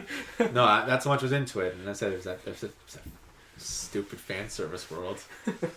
But yeah, it really is great. And I'm sure, you know, you're probably going to like it if you like 3D platformers. You like Mario.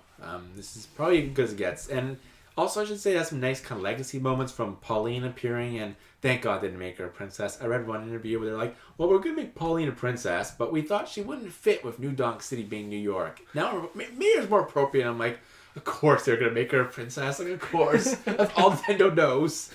So, yeah, it was really nice to see her as the mayor, and I really hope they kind of just keep her as that if she ever appears in a Mario game. Like, yeah, Nintendo, women don't have to be princesses. They can be mayors, too, if they really try. But it's just nice to see that, and nice to see a lot of different races in the game, like a lot of kind of the Koopa races I've seen, yeah. The Koopas and like the snow people and the weird snails and the forks from the desert world. Just it's really a lot of great creativity. The only thing I don't like, I should say, yeah, the stupid. Heard with the lava controls? No, the rabbit knockoffs. What are they called? The have you ever faced the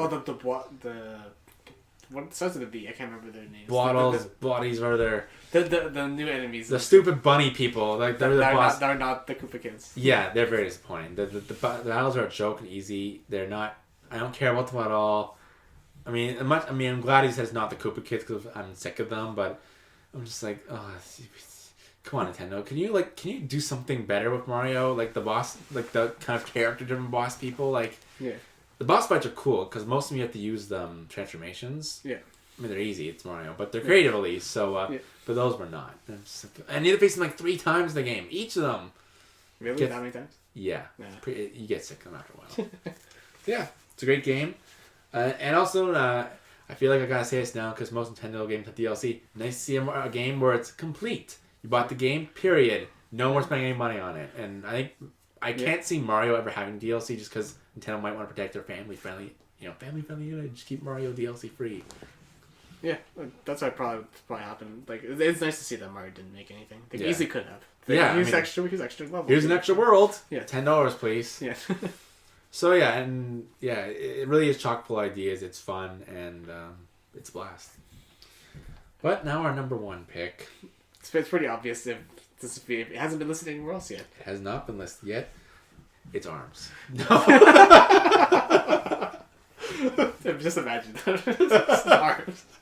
Lose all credibility. Nathan, I really like the clown girl. The new. She was reason. No. Oh man. God, it's not number 1. No, it's obviously Breath of the Wild number 1. I mean, it wasn't not even a competition for me. Yeah, for me, I was like, this is what's gonna win. As much as I like Mario, Zelda was definitely number 1. And my best summary of it was, so the second pack of DLC came out a couple days ago, or like a week ago. And even though I had all these games to play, I had Xenoblade, I had Fire Emblem, I had Mario, I immediately put in Zelda, downloaded DLC, I'm like, yep, I want to go back in this world immediately, jumped right in, and got another 8-10 hours out of the second pack. And it was totally worth it. Like a bike then? Like the motorbike? Well, there's no point because I already beat the game. I'm like, all right, I guess I'm gonna drive around here and it's a bit easier. You just ride around, do wheelies. It's fun because now like the horse can't go everywhere, the bike can go everywhere. So, and I like how you can go off cliffs with it, and then you can like just jump off the bike and like just start flying. Nice, floating. You can call the bike whenever you want it too, right? You can? Can you? I'm asking you. Can you? I don't know. I just did it for 5 seconds. Got on the bike. I'm like, all right, done. Okay. Yeah, you get the bike at the end. I mean. I don't know if it's really worth it because you kind of beat the game. Maybe if people are kind of just getting the game now, it'd be more worth it. Well, you still have to beat the 4 dungeons before you can use the bike. Oh, never mind then. Yeah. Maybe if you were like me, like I beat all the shrines already and got everything. So maybe you have lots of stuff to do. Yeah, the bike's cool. But anyway, just going back in that game, and like combat just got right back to me. I'm like, all right, let's do this again, and. It just brought back how much I love this game, how fun it is, how creative, how like everything is changing yet not really, and just hearing Anoma say again, I kind of mentioned previously a bit how he was like, well, we're gonna probably keep going in this direction, and we might even stay in this world. I'm like, good, I want to see more. DLC as much as I like the DLC and it was fun. I'm like, I wouldn't mind another 150 hours in if not this world, in the same mechanically speaking. Yeah. Like, let's go back to like some of the older places. How about we do it like what's it, the world from Wind Waker? Is this style? What do you think about that? Oh God. Oh, I don't know all that boat stuff. I don't know if I want to do that with the. Imagine you do that, but instead you fly around places. Would that be cooler? Yeah. Yeah. I was just trying to imagine like on sea, if only like how since Breath of the Wild is more difficult. Just imagining, oh God, just like, dying so many times on sea. I'm like, oh God. Yeah. I mean, Breath of the Wild. This is like, I feel like kind of once a generation a game. Once every 25 years, or once every like kind of like I'd say what. It's like Metroid Prime was for Metroid, where Yeah, where we didn't know what to think. Nintendo decides to be bold enough to actually kind of reset on their franchises. Yeah. And as flip the tables, Miyamoto's famous thing, or in this case, I said burn the table almost. Yeah. And hearing, it was interesting kind of just hearing Anoa talk about some more interviews with DLC saying how like, well, we had the hook shot and we basically had Spider-Man, it was really cool, and a lot of our like younger team members really wanted the hook shots, and it was like, oh, everyone likes the hook shots. Like, no, we're making them climb. It'll ruin the game if we have hook shots. He's right. It would have broken the game. He's right about that. Yeah. And I'm really glad he kind of stuck that philosophy, because it's still fun. I mean, the game is obviously a lot easier when you kind of get to the end. But the DLC kind of... so in the first pack of DLC, you had the kind of trials where they basically took that one trial, they took away all your items, and they said, let's have 30 floors of that. Yeah. So they really test your skills. And then in the second DLC, it's like, let's make you have only a one-hit item, but you also can kill the one hit. Let's see how well I do. And I feel like that kind of speaks to the philosophy of this game. They really challenge players. They see, let's bring up a notch. Let's see how much skill you have. Let's kind of like build up your skills. And I like how at the end of the game, I look back and I'm like, when I beat Ganon, and I feel like, I deserve this. I worked hard. Remember I had 3 hearts and 1 apple and I was struggling and dying in the cold? Now look at me. I can do anything. And I think, what a game. What a game as a player to feel like I went on this journey, and look how much more powerful I am, and look how much I've grown, and look how many kind of skills I've learned as a gamer, like through this game. Like, I've mastered this world. Yeah. Not many games, I think, do that. Yeah, it's always, for me, like, one of the best parts about Breath of the Wild is just the exploration. You could do whatever you want. Like, but once you beat the tutorial, the game, the game pans out. Like, once you get to the top of the towers, the game just, you see the huge open world before you. Yeah. And the game's just like, just go. Just go have fun, do whatever you want. Here's, like, the king says, here's your main objectives. And then basically just like, okay, bye. And then you can just do whatever you want from there. And there's no right or wrong way to play Breath of the Wild. No. Yeah. As the shrines proved, like those... Yeah. I mean, as much as some people thought the shrines got a little repetitive and some of them were annoying, I mean, even the annoying shrines, the fact that they kind of gave you multiple options to beat them, like the marble flipping one, where a lot of people just said you can just flip it upside down and just not even go through the maze and just do some weird, like, ping pong kind of move, and it works. Yeah. The fact that worked kind of speaks to the philosophy of this game. It's like, we're going to let them do whatever they want. And honestly, for the most part, I can't think of many instances where I played the game where something crazy didn't work. It's like, maybe I'll try it this way. Oh, shit, it worked. Yeah. I remember, like, I remember doing, like, a bunch of puzzles, like, in a very unorthodox way, and I'm pretty sure that was how I was supposed to do it, but I was like, oh, let's just do it this way. It worked. Yeah. Yeah. So, I mean, I like the way they did it. I mean, the only thing, and even the story, Zelda, unfortunately, I feel will mostly have the Mario trap, but it's still mostly going to be Link saves world, Link is probably going to meet a princess, who's named Zelda, probably going to defeat a villain most likely again. Like, I feel like it's hard for Zelda to escape from that trap, again, like Mario's is, but I give them credit for this game, and watching the cutscenes in the DLC, which I won't spoil, but they did I feel as well as they could have with what they have, the materials they're kind of forced to use. Is that I cared about these characters. I cared about the champions.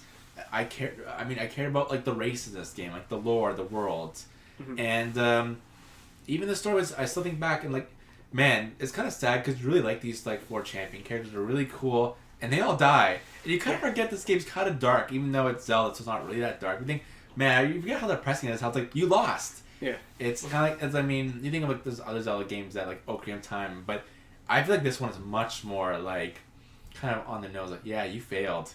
The world's over. Yeah, it's kind of like Nintendo just took that like alternate timeline with like fails. Just like, here you go. Here's the new game based on exactly. And it works so well, and I feel like, it's probably the best Zelda story in a lot of ways. I mean, maybe some people like the kind of classic stories, and I'm not saying... I mean, I just like Wind Waker the most, but I like... Again, they only had a few materials to use. They used a few ingredients and made probably the best, dish they could make. That's a good analogy for that. Yeah. Well, I'm not, the biggest fan of the story. I think, other stories have done better. Stuff like Majora's Mask, or, say, Twilight Princess. What's it? Twilight Princess?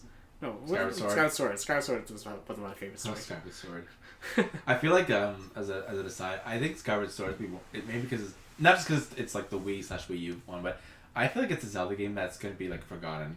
It probably will. Yeah. But I like the story of that one the best. Oh, yeah. Because Girahim was one of the best. Yeah, oh yeah, it definitely has a good story. Yeah. But I do think it's going to be it's not going to survive history. I know. Makes me kind of sad because I still really like Skyward Sword. Yeah, I mean, it definitely you could kind of see Skyward Sword as, they were trying to get to this. They were on their way. Plus, I think Skyward Sword is also necessary for even making this game because they're let's go far away from Skyward Sword as possible. Let's instead of this little open space, instead of this little linear place, let's make a huge open world. Mm-hmm. It's they're the huge cloud areas obscured by clouds in Skyward Sword. Here's the whole map now. Yep. Mm-hmm. So yeah, I agree. So I guess we can thank Skyward Sword for that. Yeah, I mean, and it's funny, even though there's some... Overall, obviously, Super Mario Odyssey has less faults than Breath of the Wild overall the game. Because Breath of the Wild has some things that don't like the boss fights are still forgettable. The temples, they're not there. For a game that has so many interesting things, I would say it's the apex of combat, obviously the best ever in a Zelda game, things like that. Or difficulty and the characters and even riding the horse, things like that. Yeah.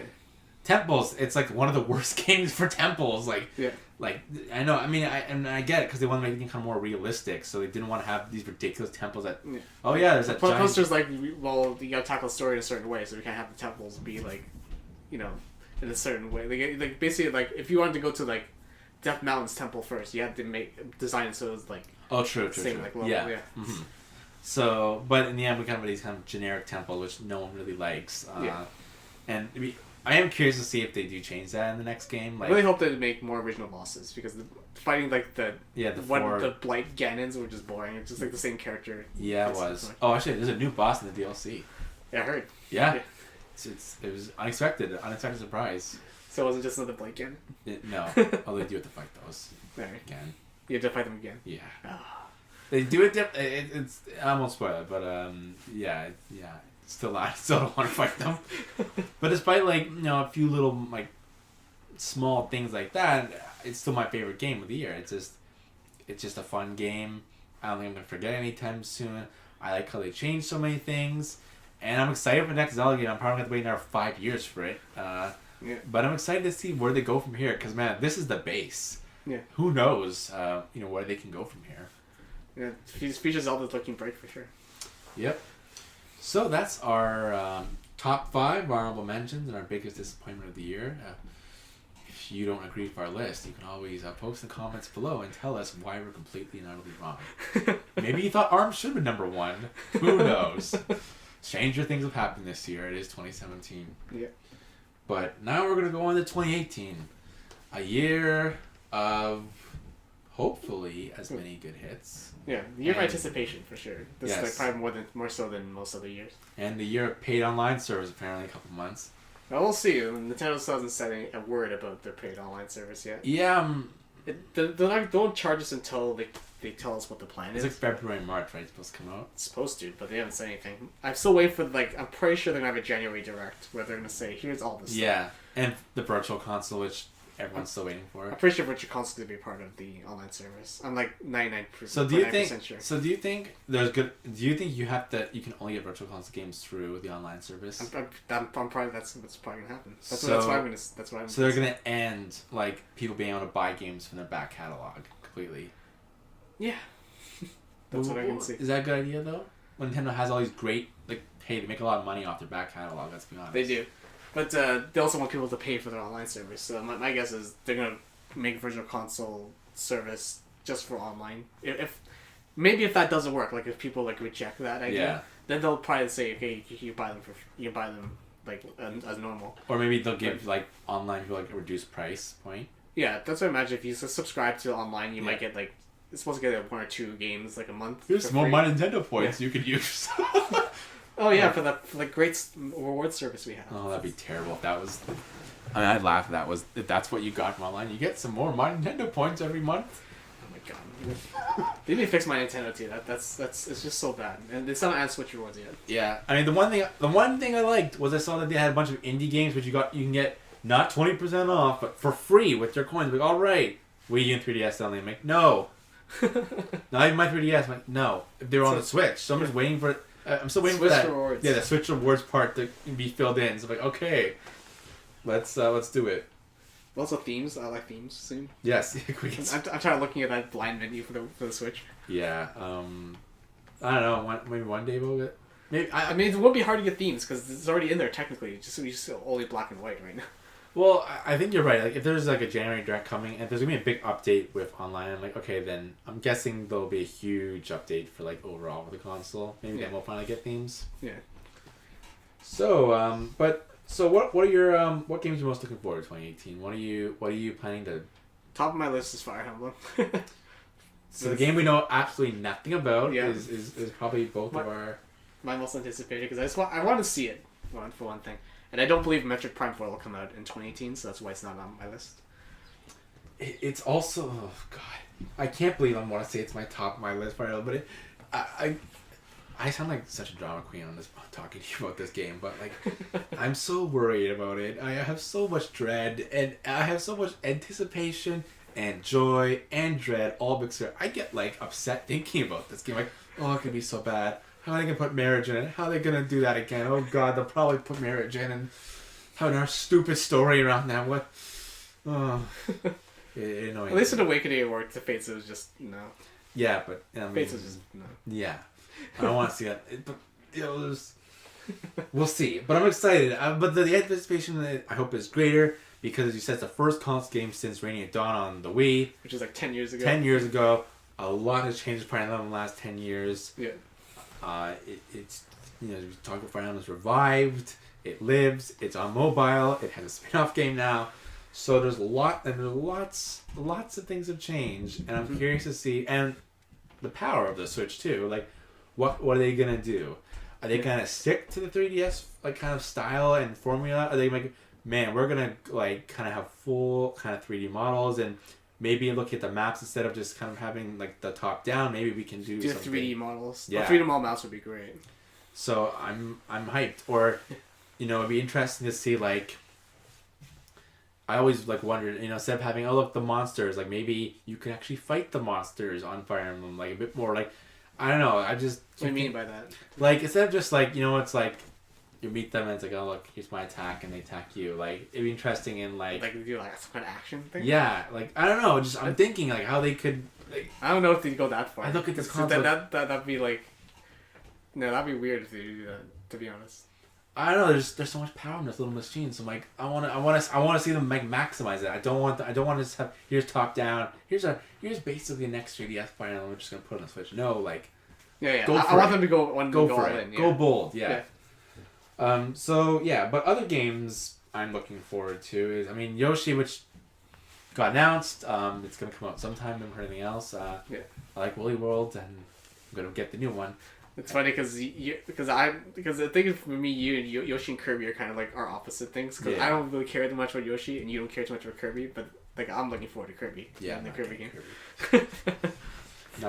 Maybe I'll borrow it from you if you want me. If you want to do a review of it, I'd borrow it. It looks like a standard Kirby game, so I probably wouldn't bring it to you. But the two kind of other titles I have here is so No More Heroes. That's on mine too. I forgot the. Shadow Strikes Back. Shadow Strikes Again. Yeah, Shadow Strikes Again. There we go. And of course, Bayonetta 3 got announced. Yeah. So let's start with No More Heroes, because I think we got a bit more information about that. I'm curious to see what the final product will be, because it's not No More Heroes 3. Yeah. And it takes place between what? 1 and 2. Yeah. Yeah. And I think they said like it's gonna basically like No More Heroes Combat. It is No More Heroes Combat. Mm-hmm. So basically, what we got before, like this is a kind of a correction to our past one, was we said that it's gonna be based off indie games and it's gonna have different like different gameplay. But no, it's No More Heroes just with the indie worlds mixed in. So you're basically going through levels in the indie worlds. Okay. As with No More Heroes combat. So we're gonna be getting a Shovel Knight level because Shovel Knight's. I'm pretty sure the Shovel Knight thing announced that, right? Well, Hotline Miami for sure, and because the one was shown, and then I think Shovel Knight's and everything. Shows up a ukulele. Shows up No More Heroes. Actually, it's pretty funny cameo on ukulele, I gotta say. It's just like this 3D model Shovel Knight. I remember seeing it. Yeah, it was pretty funny. It was just like, I'm not used to this 3D world. It's pretty funny. But so I mean, I'm excited to play No More Heroes again. I like the first two games. Probably should add to our retro review list if anyone wants to do a retro review. Well, the Suda games are always like exciting for me to. Well, I don't know, not all his games. Some of them. I think he's lost his touch a bit, to be honest. Well, to be fair, like he's only like this is his first time doing directors, like being in the director's seat since No More Heroes. So maybe that. So the other games were like his company, but he's just producer or whatever. Yeah. On them. So maybe that's the difference because you can kind of see that's the Suda. Because even No More Heroes 2 was kind of like not like as crazy as 1. Really? Two of those some crazy battles. Yeah, but I mean, like, it wasn't like No More Heroes 1 with some, like, absolutely ridiculous stuff in it. Mm-hmm. It wasn't at the same level. I should play. I should play them again. Oh, I remember 2 of the stupid mini game thing where you played the old style mini games to get money to pay for the boss battles. No, that was the original ones where you had to do jobs to pay for the boss and two was when you're on a motorcycle and you go around, you play like mini games to raise money. I remember. Was it that one? They both had that. They both had that. It wasn't that fun. Yeah, I don't really know how you get around that. I remember cutting grass and freaking No More Heroes. Yep, cutting grass. To pay for it. Yep, so you can beat the boss and cut them in half. So yeah, I'm really looking forward to No More Heroes. I feel like it's been a long time, and we all know this is just Suda's like special plan to get Travis in Smash, so he could. I love how funny he was about that. Yeah. Okay, come on. If we have Bayonetta in Smash. That must have been like his tipping point. He's just like if Bayonetta can smash, so can Travis touchdown. Yeah. Although there is this part like, man, if you put Travis in Smash, and Bayonetta is definitely gonna be the next Smash because now she's practically first party at this point. Almost. I'm just like, man, all you gotta even if it's just a port, and if Travis is like a DLC character, I'm like, just give us a conversation between those two. Like, man, that'd be too good, too good. But speaking of Bayonetta, so. Bayonetta 3 coming out this 2018, right? They didn't specify. They just said it's coming to Switch. Whatever. Okay. Bayonetta 3, not necessarily 2018, but coming. There was a short teaser video, which didn't really see much, just Bayonetta fighting someone. And Bayonetta apparently like just gets disintegrated at the end of it. Oh, okay, I didn't see that part. You didn't see that part? Yes, I missed that part. She kind of just collapses. You can see like her legs are being disintegrated. Then her guns drop down. Okay, I didn't see that last part. Okay. But I'm super looking forward to it. I can now finally get the first 2 games in my collection, so I'm very happy about that. I love the first 2 games. I think it's funny how Bayonetta has now kind of found her home on Nintendo consoles. The most unlikely candidate in so many ways. It's as if like it's kind of like how Disney just bought Fox, and now it's like, hey, Deadpool's gonna be owned by Disney. Like like the most like inappropriate superhero. It's like. Yeah. But at least I'm hoping. But I'm glad that Nintendo, at least with Bayonetta, I'm assuming with Bayonetta 3, like Bayonetta 2, like okay, you can do whatever you want. We don't care. So yeah, I'm excited to see her. She's back, and looking forward to see what they do with her because it's a great game, great series, great character, and it's gonna be a fun time. Fun times. And that's and who knows at E3? I'm hoping for more surprises. I'm trying to think if we're missing anything. I don't think so. I think we named most of the big 2018 games. I mean, you said Metroid Prime might not come. I'm thinking, we got Mario Party probably at E3. It's Mario Party. Mario Party. Well, actually, no. The Mario Party Top 100 just came out. That game was taking like 5 minutes to make. So. Yeah, so we'll probably get a Mario Party on Switch. If not, hopefully at E3. Yeah, if not this Christmas, definitely next year. Definitely 2019. Yeah. I'm trying to think of any. You mean 2019? Yeah. So Nathan, we'll get Star Fox right at E3. Everything's selling well, right? We can get it back. Right? Star Fox, I imagine probably won't see it again for at least another year. Like after next year. We'll get it back, right? This is the only console. If it doesn't do well on Switch, then it's really over. Yeah, it really is over. There's still pockets of the resistance out there who care about the franchise.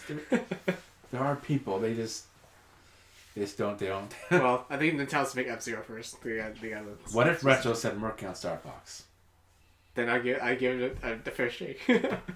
What? I give it a fair shake. I'd like to see what they could do with Star Fox. They could bring it back. Although it'd be kind of, I like that because they've been working on a game for like 3 years now, 4. I won't say 4 years. This game for the Retro keeps making this. They keep telling us just like, oh, we're making a game, and they haven't shown any. Yeah, I mean, Retro's game at E3 next year. We keep putting this on our E3 list every single year. Yeah, Retro's game. Everyone's like, yeah, Retro's going to show the game. Nope. I'm guessing it's something that must have got switched over. Like, yeah, I know it was originally going to be a Wii U game. Then they're like, okay, now it's a Switch game, but they still haven't said what it is. I'm wondering, and maybe we got a bit of time here. We can just like, I'm wondering though if it's actually just like after Metroid Donkey Kong, they kind of earned their spurs, so to speak. So maybe Nintendo's like, all right, you can make whatever you want. You can make your new IP. Because I'm like, if it wasn't one of Nintendo's properties, I think it would have been out by now. Like, if it was a Donkey Kong game, it would have been out. There's no way it would have taken, like, 4 years to make another Donkey Kong Country. As much as I'm, like, 100% it's not Donkey Kong, because it would have been out by now, but... And we know it's not Metroid Prime 4, as much as everyone, thought it was that. No, but no retro. That's why I'm like, well, it's either a new IP, or it's a franchise that hasn't seen the light of day, like F-Zero or something. If Retro's working at F-Zero, I think everyone will lose their minds. I don't understand why people care about it. I'm sorry, I know people like F-Zero, but I'm like, it's just a really fast racing game. Maybe if they... It's because those types of racing games don't exist anymore.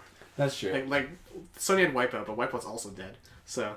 Now, I'll say, if Retro was made it, and if it was a racing game, it also had, like, Captain Falcon being on foot, and, doing some actual bounty hunting, because, he is a bounty hunter. Yeah. I'd be like, all right, this is cool.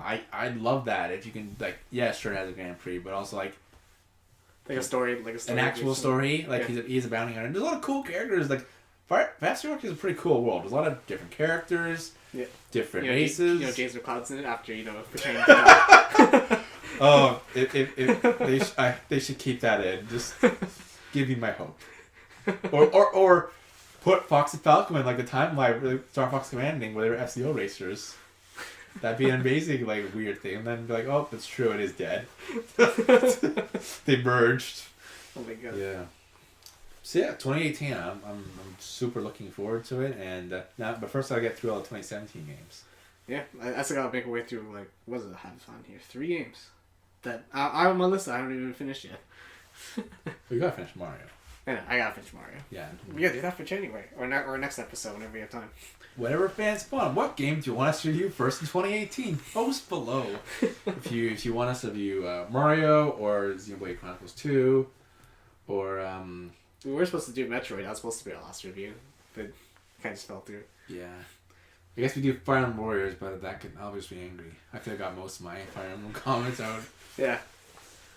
I could talk more about it, but I mean, because it could be my RPG fan review of it. So yeah, if post below if you want to hear more, or we can go back and do Bayonetta because I wouldn't mind doing a retro review of that, or that could be February probably. Yeah. Okay, when so yeah, and hey, some of our panelists really like Bayonetta, so I'm sure like they will be like, yes, do Bayonetta again. Yeah. So that was our look at 2017. But come back for 2018 for more great reviews, debate, and it is Nintendo, so there's probably some sadness and disappointment in there in 2018. Main team provided by Victor Zoni. If you have any questions or comments, please email us at thebigndpodcast@gmail.com. We're very busy and we get a lot of emails. We don't always respond to our emails, but we reply when we can. You like what you heard today? I can't wait to say that with a straight face. We're having fun. Our listeners know how much fun we have in this podcast, right? Yeah. If you like what you heard today, please subscribe to our channel. I'm Mike. I'm Nathan. This is The Big N.